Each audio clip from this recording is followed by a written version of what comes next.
C'est un contexte compliqué parce que dans un climat social très dégradé en Égypte et un contexte politique où, encore une fois, le pouvoir a voulu imposer ses propres points de vue avant même la tenue des élections.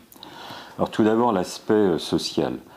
On constate en Égypte qu'il y a, sur les 3 premiers mois de l'année, un doublement du nombre de jours de grève par rapport à l'année 2007.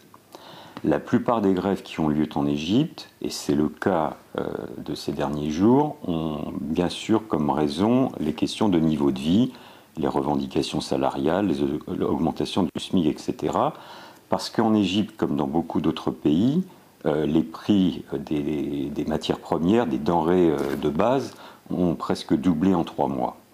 Ainsi, il y a eu des émeutes dans plusieurs endroits, et notamment dimanche dernier, dans la ville de Maala, qui se trouve à une centaine de kilomètres au nord du Caire, une grande grève dans une usine textile qui est réputée depuis plusieurs années pour ses mouvements sociaux à répétition.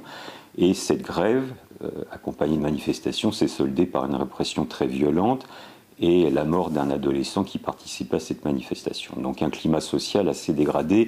De plus, à travers toute l'Égypte, dimanche dernier, il y a eu ce qu'ils ont appelé la journée de la colère, donc une grève générale à l'échelle de tout le pays. Ça, c'est l'aspect social. Et le pouvoir, incontestablement, a peur que ces mouvements prennent de l'ampleur parce qu'il y a en mémoire les émeutes de la faim qui ont lieu en 1977 et qui avaient ébranlé le pouvoir de l'époque. Deuxième aspect, l'aspect plus strictement politique. Il s'agissait là, lors de ces élections, de renouveler les conseils locaux ou municipaux qui ont peu de pouvoir en Égypte. Et une fois de plus, le pouvoir a, mis les pires embûches aux candidats d'opposition. Il y a à peu près 55 000 candidats. La principale opposition, c'est-à-dire celle représentée par les Frères musulmans, qui est un parti illégal mais toléré, voulait présenter environ 8 000 candidats. Il y en a seulement une vingtaine, 21 précisément, qui ont été acceptés à se présenter à ces élections. Donc on voit tout de suite que le pouvoir a tout fait pour empêcher qu'une véritable opposition puisse s'exprimer lors de ces élections. Le résultat, il n'est pas encore totalement connu, mais enfin il n'apportera guère de surprise. Déjà un taux d'abstention tout à fait considérable, puisqu'il y a moins de 10% des électeurs qui se sont déplacés. Et le jour, demain ou après-demain, où on aura les résultats définitifs, on peut imaginer que plus de 80 ou 85% des conseils municipaux seront composés des représentants du parti au pouvoir, du parti du président Moubarak. Donc à la fois pour des raisons sociales et des raisons politiques, une tension de la situation en Égypte qui ne laisse rien de présager de bon pour ce pays.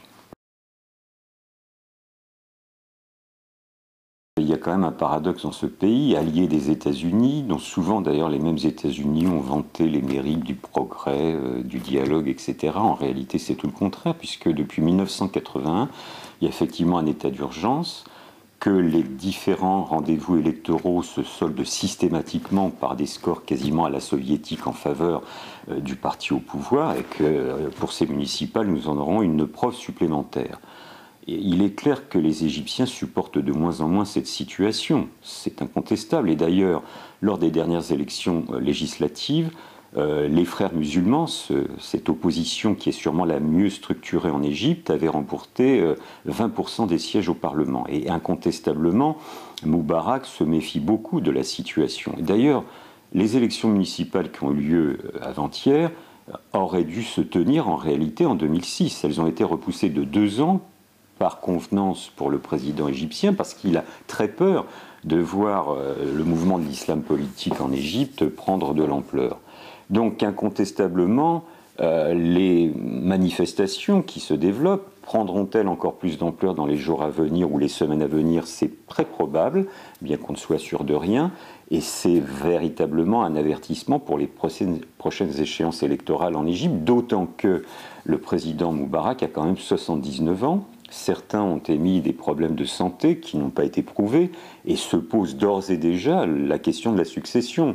Donc lui qui tenait le pays d'une main de fer risque d'avoir un problème de transition S'il se représente, peut-être sera-t-il réélu, puisqu'on connaît les méthodes peu démocratiques de ce pays.